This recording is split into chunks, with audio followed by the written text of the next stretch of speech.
ગીર સોમનાથ જિલ્લામાં દિવ્યાંગ ખેલાડીઓ માટે કોડીનારની સોમનાથ એકેડેમી ખાતે જિલ્લા કક્ષાના ખેલ મહાકુંભનું ભવ્ય આયોજન કરવામાં આવ્યું।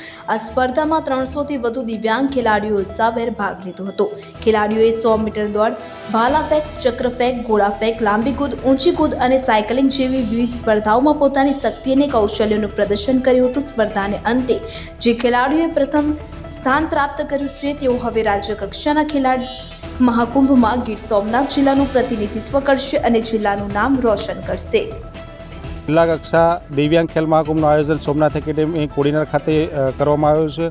એમાં 300થી વધુ ખેલાડીઓએ 100 મીટર દોડ, ઘોડા ફેંક, ચક્ર ફેંક, લાંબી કૂદ, ઊંચી કૂદ જેવી અનેક સાયકલિંગ અને અનેક વિવિધ રમતોમાં ખેલાડીઓ ઉત્સાહભેર ભાગ લીધો અને જે ખેલાડીઓ ભાગ લીધો છે એમાં પ્રથમ નંબર એ સીધા રાજ્ય કક્ષાએ રમવા જશે અને ગીર સોમનાથ જિલ્લાનું નામ રોશન કરશે। છેવાડાના દિવ્યાંગો સુધી જે માહિતી નથી પહોંચતી, જે રમતગમત ક્ષેત્રે તો બહુ આગળ હોય પણ યોગ્ય માર્ગદર્શનને કારણે એ લોકો ઉચ્ચ સ્તર સુધી જઈ ન શકતા હોય, તો અમને સ્થાનિક લેવલે ખેલ મહાકુંભ યોજાવાથી, જિલ્લા લેવલે ખેલ મહાકુંભ યોજાવાથી જિલ્લાઓના ગામડાઓના દરેક દિવ્યાંગોને ઉત્તરોત્તર પ્રગતિ રમત ક્ષેત્ર કરવામાં ઉચ્ચ સ્થાન પ્રાપ્ત થાય છે।